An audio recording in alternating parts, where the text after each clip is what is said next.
Good evening and thanks for joining us. Today, a clash between the president of Planned Parenthood and Republican lawmakers. Congress is questioning whether Planned Parenthood should continue to receive taxpayer money after the release of some controversial videos.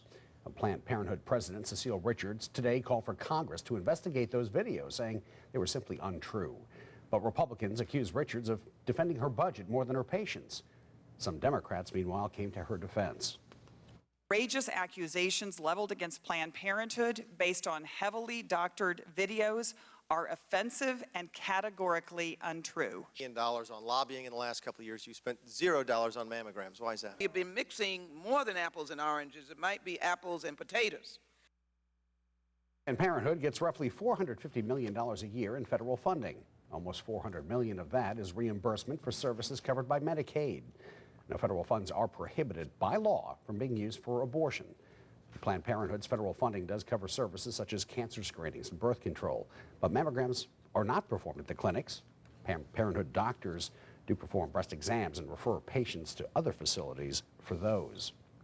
The national debate over defunding Planned Parenthood is also spilling into local communities. Planned Parenthood Southeast has 8 health centers in Georgia, Mississippi, and Alabama, including one in Mobile. David Gonzalez spoke with the head of that Planned Parenthood office today and joins us now live in the studio with more on how it's affecting women's rights here in this area. David?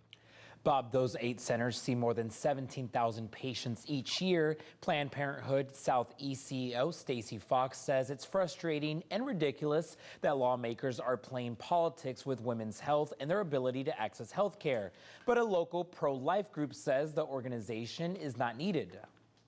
After undercover videos allegedly showed Planned Parenthood members selling fetal tissue, there's been a push to stop the organization's federal funding. It's really important to us that our doors stay open despite this vicious attack against Planned Parenthood that we're dealing with. But Fox says federal money by law can't be used for abortions.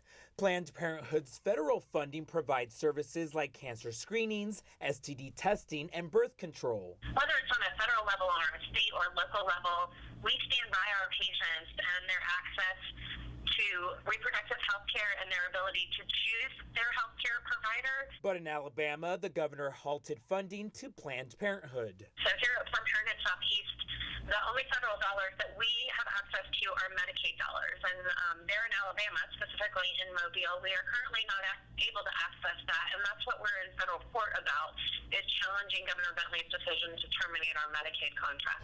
Holy Mary, Mother of God, pray for us sinners now. Outside the abortion clinic in Pensacola, more than 100 people in prayer gathered for a peaceful vigil supporting pro-life. If a business is hurting women, it should not be able to be in business or be funded by our tax dollars. Ernie with 40 Days for Life Pensacola wants to let women know there are other options. The majority of Planned Parenthood's business is related to abortion, and abortion is taking a human life, but also on the other end, a woman is scarred forever, and a man is scarred forever, and the family is scarred forever. He says the organization does not need to exist. There's really no need for American Family Planning to really be in business, because all the resources that a mother has is right here in this town.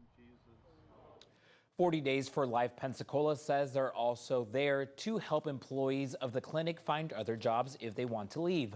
Fox says a new study shows a majority of Americans stand with Planned Parenthood. Live in the studio, David Gonzalez, Channel 3 News.